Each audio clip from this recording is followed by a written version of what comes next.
Bismillahirrahmanirrahim. Assalamualaikum warahmatullahi wabarakatuh. Innal hamdalillah nahmaduhu wa nasta'inuhu wa nastaghfiruh wa na'udzu billahi min shururi anfusina wa min sayyiati a'malina. May yahdihillahu fala mudilla lahu wa may yudlil fala hadiya lahu. Asyhadu an la ilaha illallah wahdahu la syarika lahu wa asyhadu anna Muhammadan 'abduhu wa rasuluh. Sebelum pengajian dimulai, mari kita berdoa dulu kepada Allah Subhanahu wa taala. Apa yang diajarkan dimaksudkan oleh ahli pengajian khususnya umumnya kaum muslimin muslimat, mudah Allah Subhanahu wa taala mengijabah mengabulkan doa kita. Kita seluruh suami mudah-mudahan suami yang saleh, kita istri mudah-mudahan istri kita dikatakan oleh Allah Subhanahu wa taala menjadi istri yang salihah. Kita putri mudah-mudahan para putri kita dikatakan oleh Allah Subhanahu wa taala menjadi para putri yang waladun sholihun. Taat perlu terhadap Allah Subhanahu wa taala dan taat perlu terhadap kedua orang tuanya. Apa yang dicita-citakan oleh anak kita, mudah-mudahan Allah Subhanahu wa taala mengabulkannya. Dan ingat, kepada orang yang masih hidup maupun yang sudah meninggal dunia, adapun orang yang masih hidup, mudah-mudahan orang tua yang bertakwa kepada Allah Subhanahu wa taala, orang tua yang sudah meninggal dunia, mudah-mudahan diterima iman Islamnya, diampuni segala dosanya dan dimasukkan oleh Allah dalam jannah. Ibu kita yang sakit, keluarga kita, sahabat kita, teman dekat maupun yang jauh, kaum muslimin yang sedang sakit, mudah-mudahan Allah Subhanahu wa taala berikan kesembuhan, kesehatan, kesabaran yang Allah beribadah atas segala dosanya. Ibu kita bekerja, berusaha berbisnis, apapun usaha kerja bisnisnya, mudah-mudahan Allah Subhanahu wa taala berikan kemudahan, kelancaran dari sukses bidang usaha kerja dan bisnisnya. Kita sebagai ahli pengajian memohon meminta pada Allah Subhanahu wa taala ilmu yang bermanfaat, usia yang barokah, rezeki yang halal dan thayyibah, berkah dan berkah luas, berikan oleh Allah selalu sehat, istiqomah, sakinah, maghfirah, rahmat, taufik, hidayah untuk melaksanakan segala perintahnya dan menjauhi segala larangannya. Jadikan menjadi qalbun yang salim, jauhkan kepada qalbun yang baik dan qalbun yang baik. Marilah kita untuk mendalaruskan ayat surah Al-Qur'an Karim sekarang surat Toha, surat ke-20 halaman 256 dimulai dari ayat 122. Halaman 256 dimulai dari ayat 122. Sudah ketemu Quran suratnya? A'udzu billahi minasy syaithanir rajim. A'udzu billahi minasy syaithanir rajim. Bismillah. Bismillahirrahmanirrahim.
badan mahrum sum se ini gigi ini ta sum bumun umyun fa la yarji'un summa radadnahu asfala safilin guna militas di hurufnya dua kasih qarin aqul al inna a'tainaka al-kautsar inna anzalnahu fi lailatul qadr summa jataba nah guna ma jekol ora sukro tak pendek ba mad badal panjang keluarga su pendek ro pendek u pendek u masih soalnya panjang keluarga fa fil ardi fataba baca fa pendek ta atau di bibir bismillahirrahmanirrahim fataba ain an'amta alaihim ghairil maghdubi alaihim waladdallin fataba alaihim laiman lihatnya i pendek wa pendek ha pendek da ma artinya apa namanya madiwan ya mad badal panjang keluarga summa kemudian ajtabahu memilihnya rabbuhu tuannya fataba maka dia menerima taubat alaihi atasnya wahada dan dia memberi petunjuk artinya kemudian Tuhannya memilih dia maka dia menerima taubatnya dan memberinya petunjuk dia di sini adalah Nabi Adam alaihissalam dan umatnya ya. Allah maha pengasih kepada makhluknya tidak terkecuali kepada Nabi Adam jadi Allah maha pengasih kepada makhluknya contoh Allah beri rezeki kepada siapa yang dikehendaki Allah ya.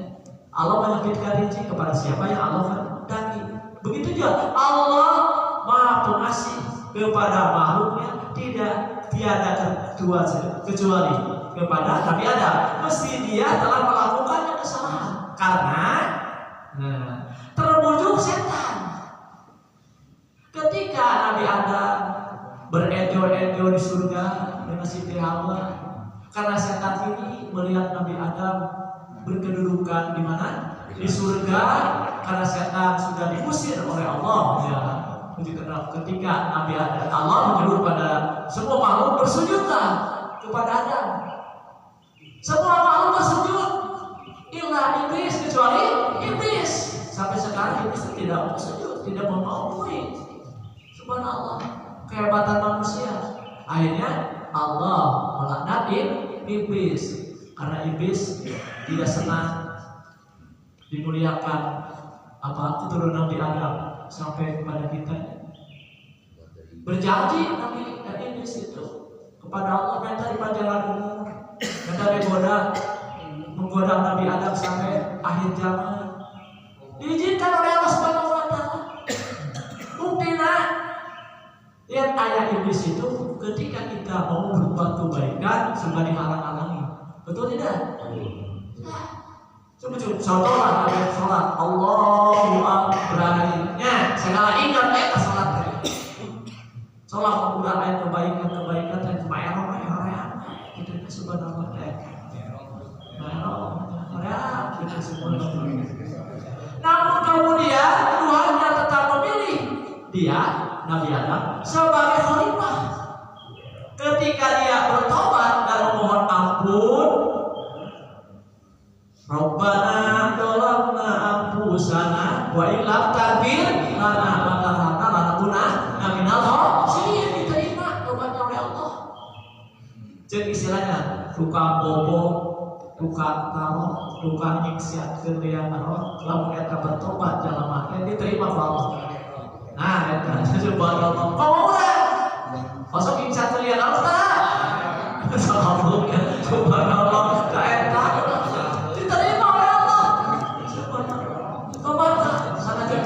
dosa, sabui di air lautan dosa ulah sebenarnya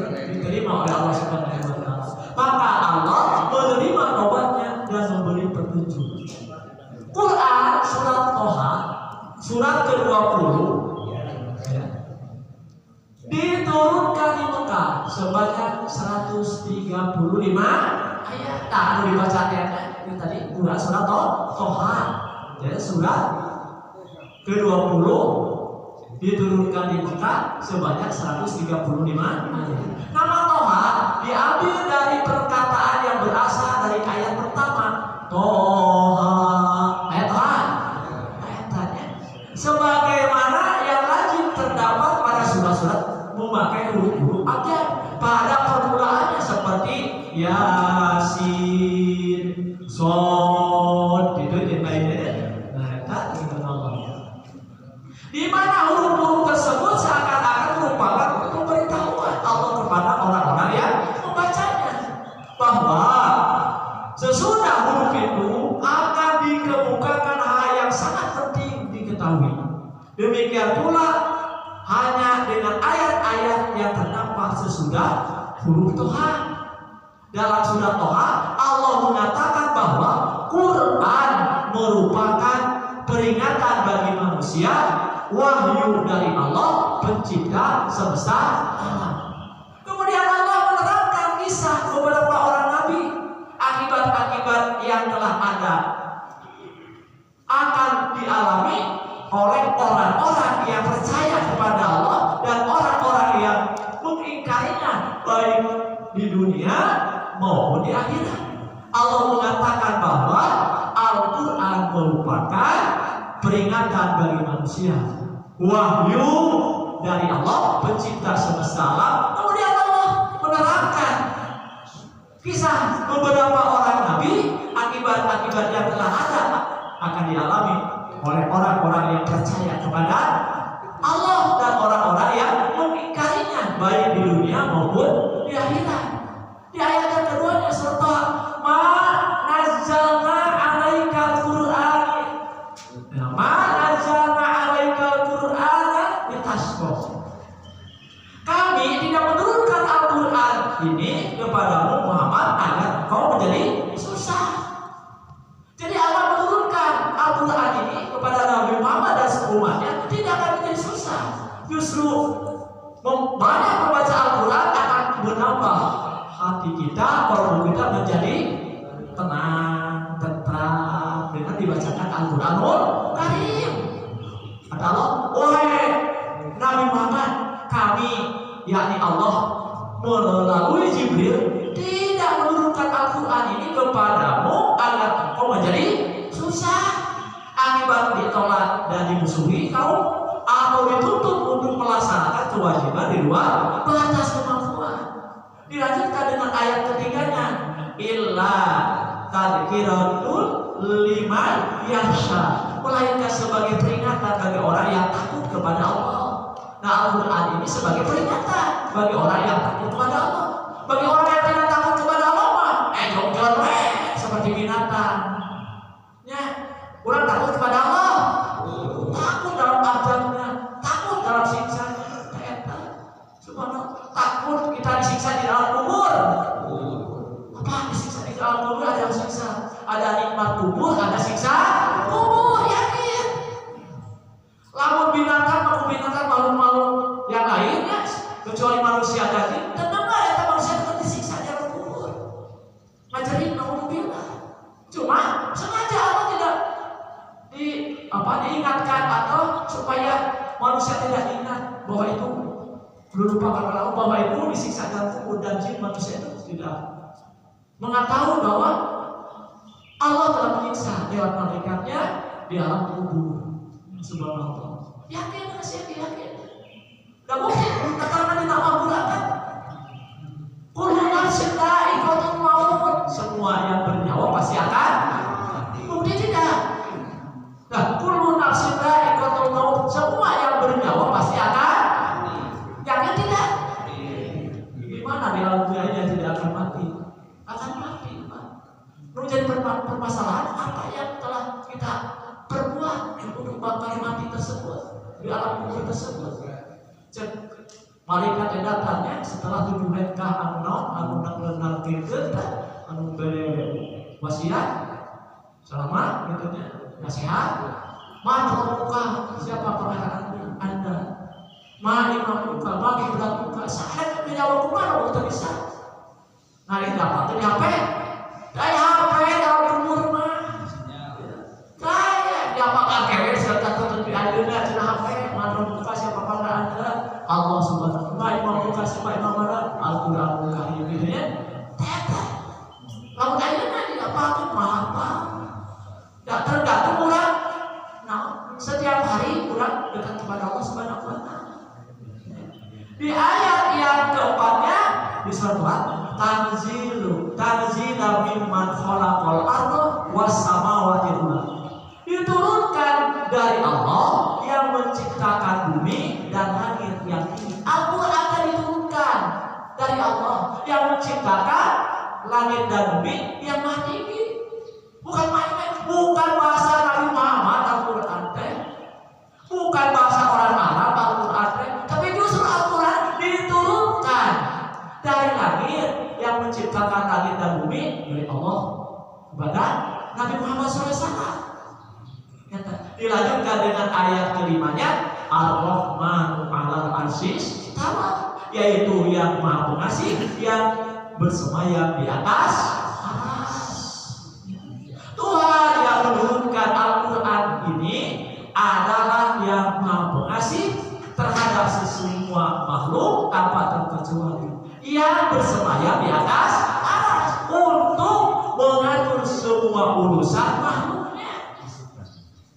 Jadi Allah itu bersemayam di atas aras untuk mengatur makhluknya. Tadi ada yang kaya, ada yang miskin, ada yang pintar, ada yang bodoh, ada yang tampan, ada yang cantik. Itu diatur oleh Allah. Yakin ini sebenarnya yakin subhanallah. Jadi Al-Quran itu bukan dari orang Arab, tapi justru dari diturunkan oleh Allah. Sebagai apa? Pedoman hidup kita. Ya, sebagai hidup kita, pegangan hidup. Kalau kita berpegang kepada Al-Quran dan sunnah Rasul, yakin hidupnya tidak akan sengsara dunia dan akhirat. Apalagi dibaca setiap hari itu, subhanallah, setiap minggu baca subhanallah. Cuma bawa data banyaknya. Setan bawa data kamu mungkin ada setan teh. Kamu di rumah mau orang baca Al-Qurannya, saya bayar sepatu, ya. Masa gitu? Aduh, kamu dibaca di terjemahan apa? Ada ngaku mobil perlu sama itu Al-Quran teh. Al-Quran Pak, lalu di kantor sebagai SOP, standar prosedur. SOP-nya kantor SOP Pak di Al-Quran sebagai alat standar prosedur. Ini Al-Quran yakin, saya percaya, 100%.